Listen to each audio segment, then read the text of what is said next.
Hey, this is Heather with Manifesting Naturally. So glad to finally have this YouTube channel going. Really excited to have you here. We are going to talk about law of assumption and manifesting. It is a lifestyle, right? It is fantastic. It is life-changing. I'm so excited about it. I could talk about it all the time, and I do. And we're going to learn, and we're going to level the fuck up, and we're going to do some mystical, magical shit up in here, too. Just like my favorite mystic, Neville Goddard, my most favorite reindeer of all. So, you know what? Please go ahead and subscribe. Hit the notification, because we're going to do lives up here. We're going to do all kinds of fun stuff. And you manifested me, so you kind of have to. So we're back now to read chapter 3, The Foundation Stone, from I Know My Father by Neville Goddard.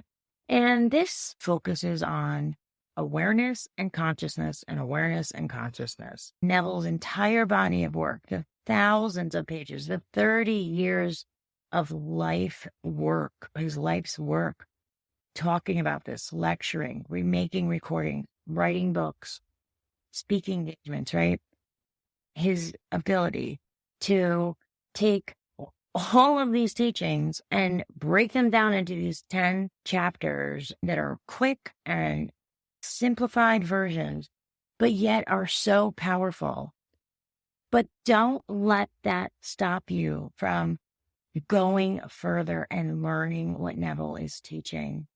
It is important to have that body of knowledge, to have all of these points of reference to help you along when you have a moment of forgetting, when you are thinking that someone is separate from you, when you are thinking there is a second cause, when you think anything is a cause except for yourself.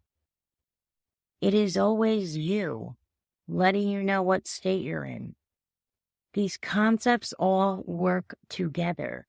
Trying to separate them and do little bits, I have found, I don't think that it is comprehensive. I don't think that it makes it clear enough, because it's a system that works together. It reinforces, it builds faith, it builds trust. It helps make sense to be wanting your SP and to hear there's always movement. What does that mean? And I have found when I ask people, they're making up stories of things outside. There's just always movement, like things are always happening. No, I don't know. Tell me. There's always movement. You're making up these stories about it, but there's always movement because we don't stop thinking. And thought is reality. Our mind is reality. So I'm going to, again, talk about Jesus and Barabbas. You're at the trial of all eternity again and again, because it's a constant choice. It's constant choice. You're making a choice about your self-concept, moment to moment. And then we also have to balance it. I can't get too reliant on something that feels good and be like, I manifested that, and look at it working, because now I'm looking at the outside and I need that to keep me grounded and to keep reminding me and to almost, quote, prove to myself that I am creating this and I have changed my self-concept.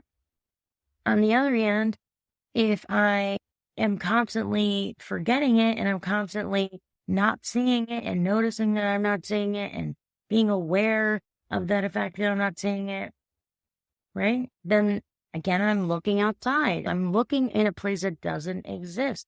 I'm looking in a dream world. I'm looking in a play. I'm looking in the 3D realm, which exists so that we can have senses. There is a reason. And if you know Neville's work, you will know why. God laid his life down on purpose because of expansion. If you're already done, if you're already all aware of all of consciousness and you know everything and everything is done, but you have only experienced it without senses, without feeling it, touching it, tasting it, but you've created all of these sensory, beautiful, delicious sensory creations. It's for expansion. So I break myself down into billions of fractals, each a part of my consciousness, each God in and of themselves, creating from their image. And just like God had to create us from himself, right? There was nothing and no one. God created it all by being aware of it, by being imagination, by being a consciousness, by where the focus was. And we then have to create his image. And he loved the idea so much of wanting to expand, of wanting this, that he was willing to lay down his life, knowing he very well could pick it up again. We do the same thing again. We're not ending our physical lives. We exist in imagination. Our body is even imagined because we only exist. This is a mental game. We are mentalists. That is imperative. You have to hear that again and again. This is a mental game. Life is all mental. The work, faith without action. What action? Thoughts, thinking, changing our thoughts, repentance, radical change, right? Forgiveness is forgetting it, completely forgetting it. We're ascending. We are always I am, just in different states. It is a choice constantly. And that I amness is just in a state, the state of mind. It's not a mystery. That state of mind comes with being aware of things. If I am in a state of poverty, or a state of lack, I already have those thoughts. That's my concept. The I amness, God, is occupying that and animating it. That I am the I amness that will form into whatever the awareness is. The answer is always yes. God's just the form, the Father, God being, I and my Father are one. My Father is greater than I. We read that already in the first 2 chapters. He will form into whatever it is we are putting our attention on immediately. So this 3D realm is a realm that was created for expansion. The only way to expand is to break off and then have each one of those pieces experience every experience. That's why we don't judge the states. That's why we don't judge the emotion. The person in a state of wealth and poverty has just occupied different states. They have just chosen different words out of the dictionary, just like the alphabet. And I'm going to do a whole separate episode on how this is exactly like the alphabet. Once you learn the alphabet, it already exists within you. There are already words in the dictionary when you woke up, when you had the spiritual awakening. We can take the dictionary and look. Concepts all have symbols, which are words. They have meanings. We did not give meaning to anything. Now we have an opportunity to just rearrange the letters. All of us have access to the same letters. And my name is made up of certain letters and yours are certain letters. They're no better or worse. And they also were not chosen by us. They're just an arrangement of the letters. Now that I know how this all works, what the scriptures are revealing. The meaning of the Bible is the reality of life, imagination. We exist for imagination. Action, faith without action. Action means mental action, thoughts, changing your thoughts, moving in thoughts. God is always ascending, always moving through thoughts, guiding us back.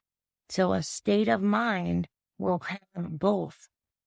It will contain things we want right now, a certain level of satisfaction, and then they will start to lose it, which will give us a new desire, a new indication that it's time to level up and ascend up. It's already within us. So there's no big fantasy dream that is so out there that it's impossible, or only certain people can have it. Anyone can pick a new name. Anyone can rearrange letters. Anyone can create a word, right? All right, so let's get into this. There's a full lecture on this, like most things, because this is a condensed version. And I'm going to break up these chapters and intermix them with some of these other things to remind you as we go along the way. So here we go. Seek ye the kingdom of heaven, and all things will be added unto you. Find the cause of things, and you have found the secret of creation. You have heard it said that in the beginning, God created the heaven and the earth, that all things were made by him, and without him was nothing made. No one questions the truth of this statement. But one does want to know is, who is God and where is God located? In the answer to who, you're told, I am God. I am the Lord. I have sent the man Moses unto you. As to the location of God, the kingdom of God is within you. These two answers identify God as your awareness of being and locates him where you're aware of being. To be conscious of being is to silently declare, I am. I'm aware that I am. As you read this page, you are aware of being. This awareness, this consciousness of being is God the Creator. Awareness is that formless deep in which all things live, move, and have their being. I want you to think about that. It's the awareness is that formless deep in which all things live, move, and have their being, and apart from which things have no reality. Okay? We live in the body of God. That is, the universe is inside of us. There is no outside. We are in the body of God. You look up at the stars and you think, wow, you are imagining that it exists in you and it's being projected out. You think that's magnificent? Think about yourself. That's coming out of you because you are within God. That's how come we know where everything is. Our subconscious knows. It guides us. It tells us. It knows the answers already because we know where we put everything. It's like we hid Easter eggs for ourselves and then we forgot. Now we know, right? So awareness is that formless deep in which all things live, move. There's always movement. We're moving, ascending into different states. It's where my being is, right? And apart from which things have no reality. This is the secret to the statement before Abraham was, I am. Now, if you knew that, this would make sense to you because he talks about Abraham, Moses, Noah, and Isaac, right? I am before the world was. I am when all things shall cease to be. I am.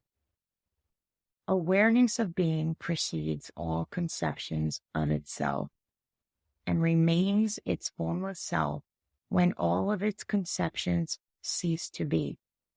The Creator must precede creation, as the conceiver precedes his conceptions.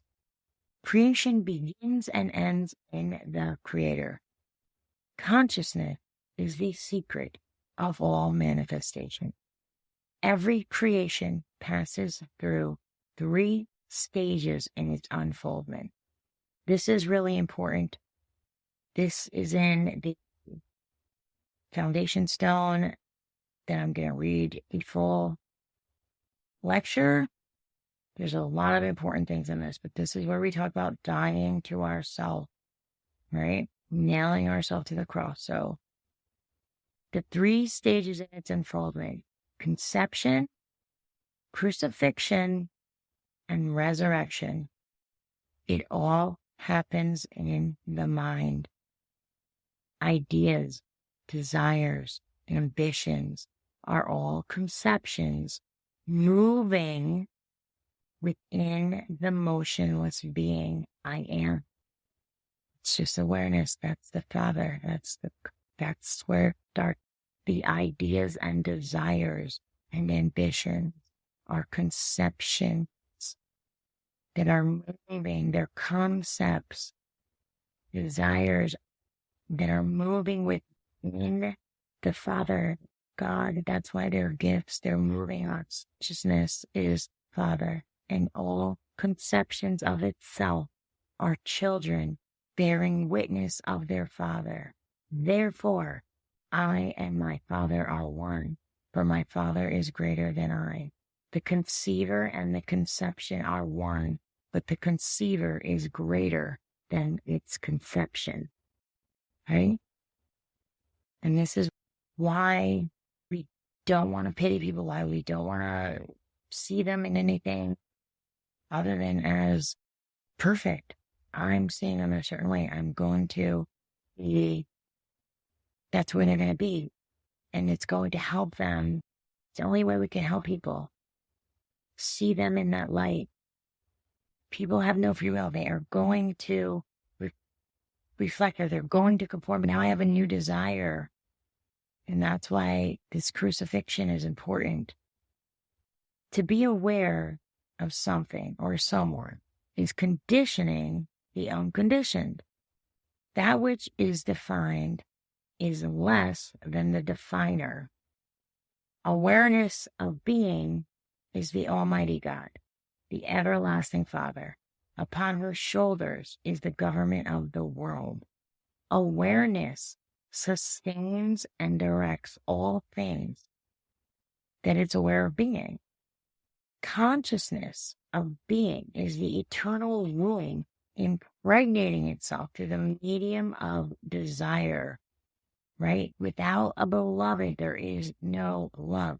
Without a desire, there's no reason to change, reason to die to something.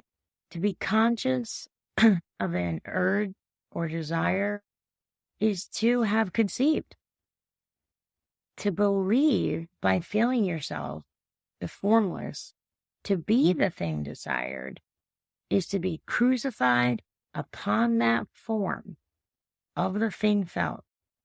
To continue in the belief, feeling that you are now the thing desired until the doubt ceases and a deep conviction is born that it is so, is to be resurrected or visibly lifted into expressing the nature of the thing felt. At this very moment, you are resurrecting or expressing that which you are conscious of being. I am the resurrection and the life. I am now outpicturing in this world round about me as a living reality that which I am now aware of, that I am, and I shall continue to do so until I change my conception of myself. Your answer is consciousness to the eternal question, who am I? That will determine your world. Begin now to realize that I am is the Lord God Almighty. And beside me, your awareness, there is no other God. Not I, John Doe, is God, but I am. The awareness of being is God. John Doe is only its present limitation or conception of itself. I am the limitless expressing through the limited conception of myself. And to change the expression, change the conception of yourself, but do so in truth, right? Truth, not in words. What does that mean? It means that is to turn your attention completely away from your present limitation and place it upon the new conception until the awareness, your true being, is lost in the belief or conviction that I am. It will not happen. So what you can do is If you are sitting there and you're saying, I've become aware that it's been X amount of time and looking at this, it isn't happening. That's telling you where your awareness is. Right there, just write down a sentence. Okay, if it were true at this second, and I literally believed that I exist in my mind, and I gave it to myself right now, and I truly just believe this, what is the sentence that I would say?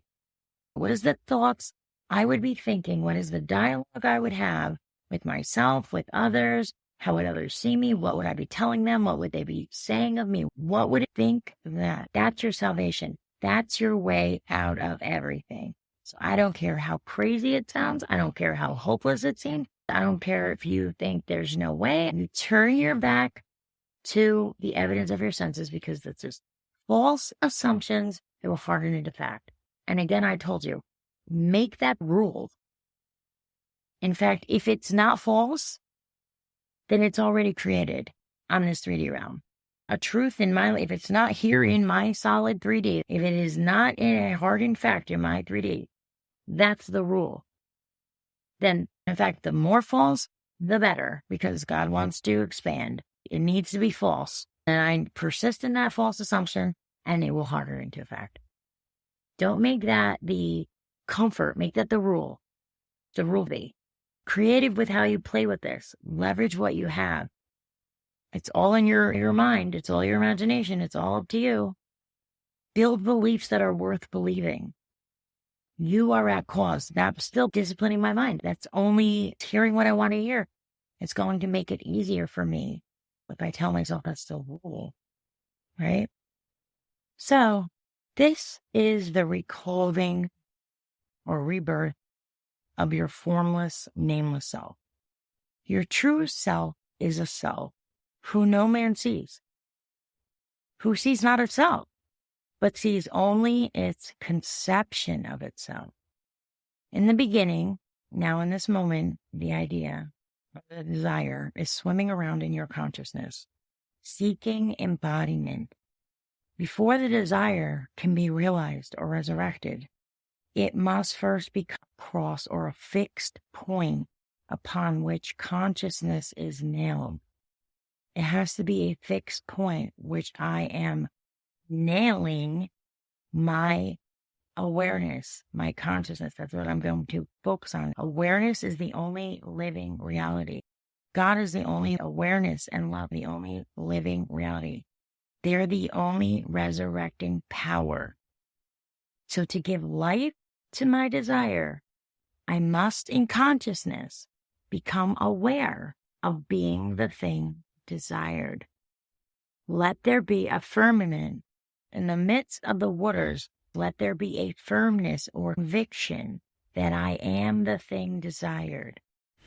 Just like in the story where Peter, the disciple, is walking on water with Jesus, and he's not questioning. He walks on water. He looks down. He starts to sink, and Jesus says, look up to me. Look toward me. And he goes back up, right? The minute we doubt, we're off the mark. We think that our willpower is making something happen that didn't already exist. We're sinning. And what happens when you sin? You're stuck in the 3D world. You're in hell. Yeah, and think about it. Mentally, we are. If I desperately want something to change, and I doubt it, or I think I have to create it physically somehow. And that's why we see in the 3D too, like all the things that we do, it doesn't matter. Our concept of self is going to dictate it. It's the greatest bouncer on earth. If it's not supposed to be in there, it's not going to be in there. And if somehow I think I'm going to trump that, I'll go work 3 jobs. I'll go do this. I'll go do that. I'll make it happen. It's not going to change because my concept didn't change. So it's not going to matter. We didn't know. Now we know.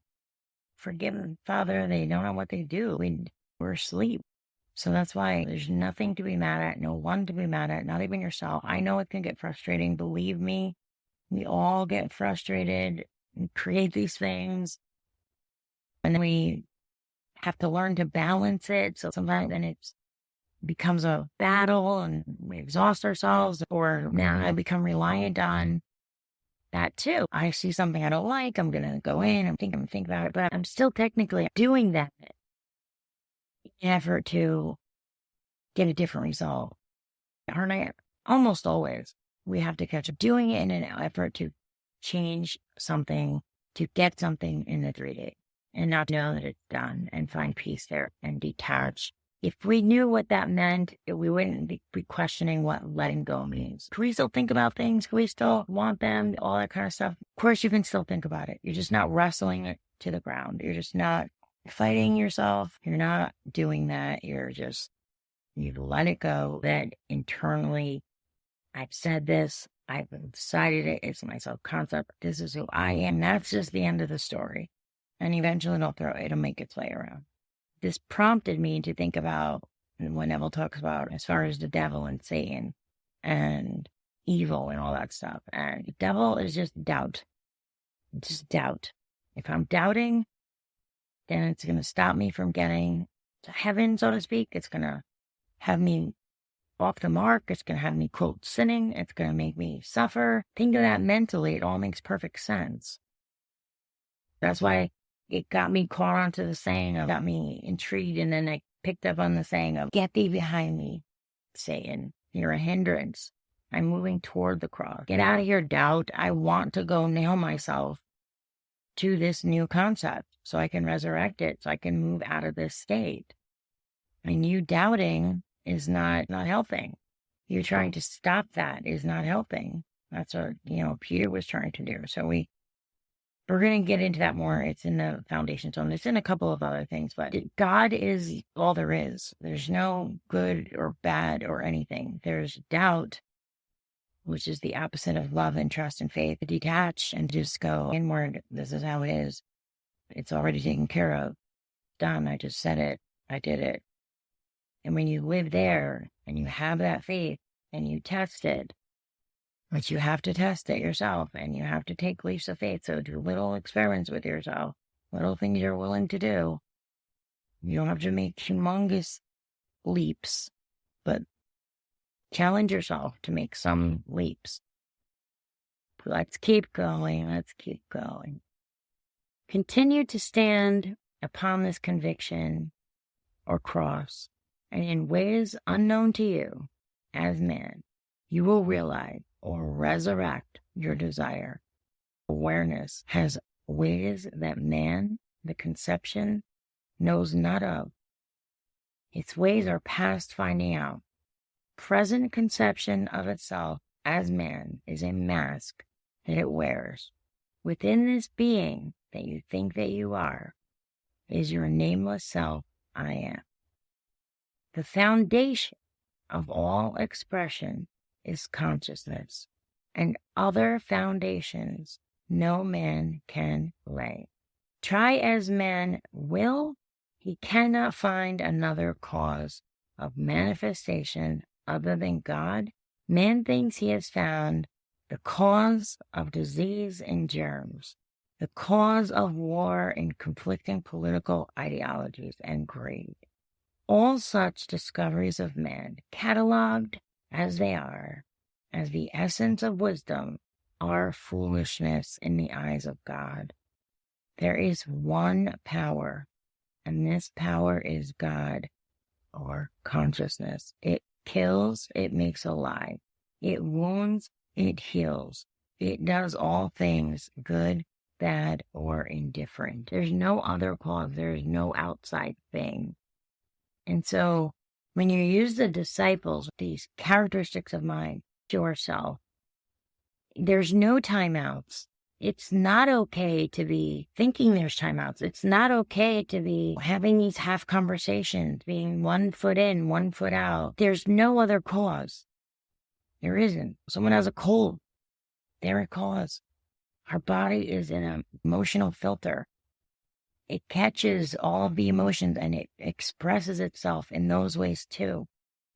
So if I see myself saying to someone, oh, I have a cold, I'm so sorry, you must be miserable, blah, blah, I'm buying into that. And a prisoner must have a jailer, a slave, a master. A nation that feels itself to be in prison will automatically create a dictator. You could no more rub out a tyrant by destroying him than you can your reflection by destroying the mirror. The consciousness of a nation produces its leaders. That which is true of a nation is true of an individual, for nations are made up of individuals. Man moves in a world that is nothing more nor less than his consciousness objectified. Not knowing this, he wars against his reflection, while he keeps alive the light and the images which throw the reflections. I am the light of the world. I am. Consciousness is light. That which I am conscious of being, my conception of myself, such as I am rich, I am healthy, I am free, are the images. The light and images that are being projected out for me to see. The world is a mirror, magnifying all that I am. All that I am conscious of being. Stop trying to change the world. It is only a mirror telling you who you are. The man who is conscious of being free or imprisoned is expressing that which he is conscious of being. I don't care what men have diagnosed your problem to be. A problem might have a history ages long, some old disease or something, an old crime. Yet I know it will vanish in the twinkle of an eye if you will faithfully follow these instructions. Ask yourself this simple question. How would I feel if I were free? This very moment, if I were free of whatever it is, sickness, poverty, heartbreak, anger, betrayal, excess weight. How would I feel if I were free of the problem, the thing I see as the problem? What is that sentence? What would you write if that were true and you were telling people and you wanted them to say this about you, to spread the message to everybody? That's your new dialogue. It's just thought. That's your new cross. That's what you're going to nail yourself to. That sentence. You can even just say, thank you for that sentence. Thank you that people are saying this thing about me. Thank you that I heard the word back. This is how I see me. It's done. Gratitude. Thank you. Because no man can tell another how that would feel if his desire were suddenly realized. But everyone would know how he himself would feel. For such feeling would be automatic. The feeling or thrill that comes to one in response to his self-questioning is the father state of consciousness or foundation stone, from which will come the thing felt. Just how this feeling will embody itself, no one knows. But it will, for the father consciousness has ways that no man knows of. Make the new feeling natural by wearing it. All things express their nature. So you must wear this feeling until it becomes your nature. Just till it becomes natural. It might take a moment. It might take a year. It's entirely up to you. This is where we get into a little bit of, you don't get to say, oh, on July 5th, it's going to happen. But also constantly thinking about that, you don't get to know the how and the when. Yeah, you don't when it comes to that, but you do in a way of, if I have conviction and I have been working with God, think about it like this. If I am the driver and God is behind me in the car and I say, I want to go to this place. I want to go to wealth. I want to go to love. I want to go to health. I want to go to a wonderful vacation. And God is giving me the thoughts, is giving me that desire, is giving it to me. And I say yes. And I just think I have one job, which is to not think against that. So imagine I'm the driver, the human driver. I don't know how to get there. I don't know. But God is in the backseat saying, turn here, turn left, take this shortcut. And I just do it by just saying, yes, this is what I think. Thank you. By not questioning when things get, maybe he's taking us a weird old shortcut. I'm like, I've never been on this road. Are you sure? It looks weird. It looks creepy. I could do that and then stop the car, not drive. I could want to have a talk. I could do that, turn around. I am in control somewhat of the time it's going to take. And the only one that knows that is me. Have I been saying yes? If I've been genuinely saying, yes, this is who I am. This is what I am. Take me. Thank you. then it's just a matter of the time it takes to get there.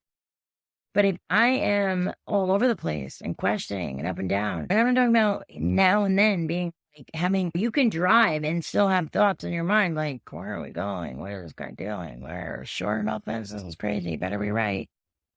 You can do that and still be driving toward the direction. So this idea of perfect or percentages, they don't exist. Consider those as moments where you're just, yeah, okay, I'm doubting, but like, I'm still driving. And we've been driving. I'm not stopping the car. I'm not getting out. I'm not turning around. I'm not saying no. I'm wondering, like, where the fuck are we? This just doesn't seem like a road even. But you're still driving. That's conviction. That's brazen obedience. That's saying, all right. And even when you have some question, I can question myself and still say I'm not taking no for an answer. That doesn't mean I know how it's going to happen. That doesn't mean I have it all figured out. This doesn't mean that I'm not like in my head saying how it's going to happen, but I'm just going to still stand my ground. So you make the new feeling natural by wearing it. All things express their nature. So you must wear this feeling until it becomes your nature. It might take a moment or a year. It's entirely up to you. The moment all doubt vanishes and you feel I am this, you begin to bear the fruit of the nature of the thing you are feeling yourself to be. And we've talked about this too. If you buy a new pad or a new pair of shoes, or I've used the analogy of moving, you want it, but it's something new. So it still doesn't feel like it's yours yet, or broken in, or home, or normal, natural. But you think everyone knows you're wearing a new hat or new shoes or something. It only feels unnatural to you. And as long as you wear them enough, you'll make them feel natural. The same applies to wearing a new state of consciousness. When you ask yourself the question, how would I feel if my desire were this moment realized? The automatic reply is so new that you feel that it's not yours, that it's not true. Therefore, you instantly put this new state of consciousness off and immediately return back to your problem because it's more natural. Not knowing that consciousness is ever outpicturing itself, and you look back like Lot's wife, and your problem, once again, you become hypnotized by its naturalness. You do not hear the words of Jesus, of the salvation. Leave all and follow me. Let the dead bury their dead. Let those thoughts be buried by the other thoughts. Start thinking godly. Start thinking of consciousness. Start thinking in this new realm. Leave these human doubts. Leave them. Let them bury themselves one by another. Let them pull up and bury it. One doubt buries another doubt. Your problem might have you so hypnotized by its seeming reality and naturalness that you find it difficult to wear the new feeling. But wear it you must if you want results. The stone, the foundation stone, which is consciousness, which the builders rejected, they would not wear it, is the chief cornerstone. And other foundations no man can lay.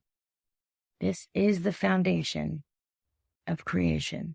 This chapter is as clear as day. All right, we're going to move on. There's a full lecture on this foundation stone. It expands to add to this and give you a little more depth and understanding also about doubt and the get behind Satan and go into the cross in a simple way.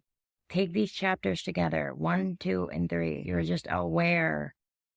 You know that you are consciousness and awareness. Consciousness is the Father. I'm detaching from awareness. I'm letting go of my grip of it. Now we're into, this is the foundation of it all. You're not doing it to make anything happen. It exists in your mind because reality is in your mind. Imagination. God is your imagination, the only reality. This is a realm where things come that after we've created them, they make their way here as a personified version of something. That's what we think is. They're here, but they don't actually mean anything. We can rewrite it. We can use it. I think it's ironic in my group that I was using, this is an example of your subconscious knowing. I wanted to play a little game, right? So I was using anagrams where you essentially, make words out of words. That's exactly what Neville was saying our state is. It's a rearrangement. There's no God that you're begging. You're creating from what's created. You're just rearranging the same substance. Okay, enough of this. Thank you for hanging out with me. Make sure you come back because we're going to hit a few really cool lectures and topics. And of course, we got to talk about the lecture on the foundation zone and hit chapter 4. So make sure you come back.